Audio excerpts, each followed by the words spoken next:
Cheech and Chong. Horrible. SNL's Pete Davidson says he won't be doing any more college comedy appearances because everyone's just too offended. In a recent interview, he says, "I refuse to do a college after this year because it's like you're just setting yourself up for trouble." He's not the first to write off the home of dwindling free speech. Both Seinfeld and Chris Rock have also ditched academia as the toxic mold of humorlessness spreads. So why is it getting so bad?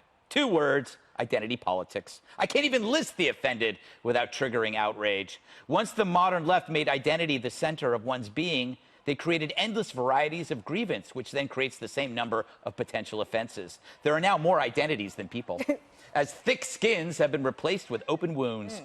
No more a country based on rugged individuals. Among the young, it's now replaced by cowardly mobs. So what can today's comics say to those who demand to be shielded from uncomfortable truths and offensive jokes? It'd be great if they said something, but rather than share the risk, they bail. The front lines of speech seem in retreat, leaving all but a few to fight on. It's up to us to reward the fighters and ignore those who don't. If not, then the joke will be on all of us, and no one will be laughing because we'll all be suing. So, Emily, I hope you were awake for that. Shouldn't the opposite be pursued? Shouldn't comedians go to the places and dare to be canceled? Like, we dare to be canceled on this show every day, but it's impossible because we're too good. Yeah, I think that would be the aim. But the reality is that people are getting canceled. People are getting denied. People are locking arms at UC Berkeley that other students can't penetrate to attend a talk. So I wish that Pete Davidson and people like him could be brave enough to say, like, yeah, I'm going to do it anyway. But the reality, I mean, why? Why should he do it? So he can cancel, or so that he can get canceled so that people won't even be able to attend? I went to school in San Francisco.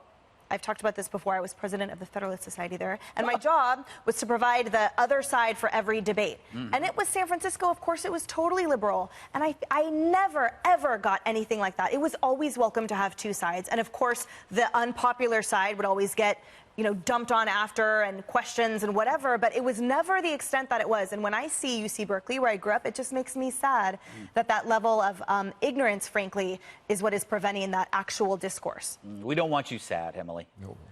Hey, Juan, this criticism is transcending politics. You see Bill Maher, progressive, condemning the same kind of cancel culture and kind of the comedy cops. It's not just, it's just that conservatives probably saw it coming before the left did, because the conservatives got hit earlier with it by going to campuses. But now everybody agrees. But Bill Maher got canceled by people who were conservative, who said he was not patriotic, right? But also by the left when he used the N-word. Well, that's afterwards, yeah. But I agree. But you know what strikes me is that not only has Bill Maher, but, you know, people like Dave Chappelle have spoken out about this. But the difference is Maher and Chappelle have gone to, in one case, HBO, the other case, Netflix, and they do fine. Yeah. Because it's an older, broader audience. But I think young people are far more sensitive to the idea that you are speaking in a way that is offensive. And so sad. Well, I agree, because I think, you know, what I see is that even big corporations will not say, you know what, you're too political, or you're too this, you're too that. They don't want to take the risk of offending some interest group inside the company. That is true, especially in the last couple of years.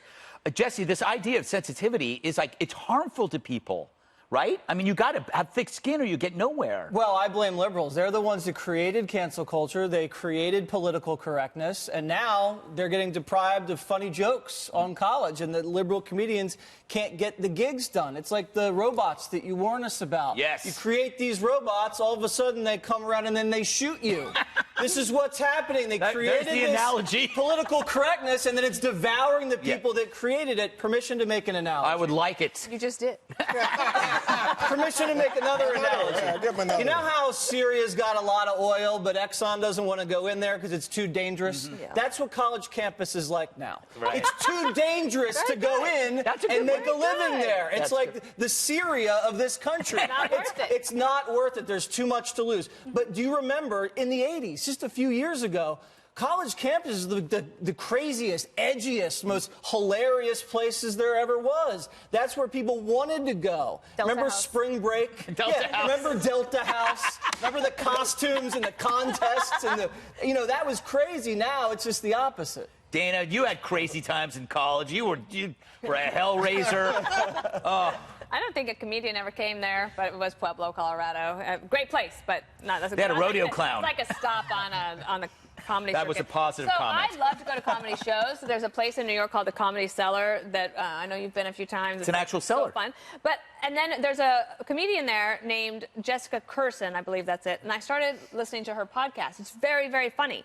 And she just rips Republicans up one side and down the other. And I laugh. It's like very funny. But she interviews other comedians, and all of them, in every episode, they talk about how they basically are censoring themselves on stage in order to prevent this canceling. Mm-hmm. Yeah, remember when I went to see, I just forgot his name, but you know what I'm talking about? Who? We talked about this, the guy who rants. The guy who ran? Oh, the dude. Yes. The guy from Do the Right Thing. The tall, obnoxious guy. Yes. What's his? You can do it. Anyway, my point is that he, for the first time, he was doing stand-up in New York. This is a super successful comic, and I'll remember the name after this segment closes.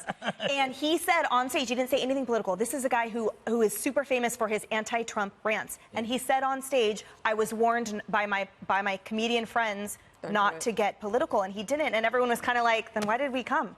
Yeah. Like, that's the funny part. We can laugh at that. Yeah, I guess so. Michael? Michael. Yeah, his first name is Michael. Oh, God. Oh, look, no. You know, this is really This is riveting TV. This is encouraging. All right, because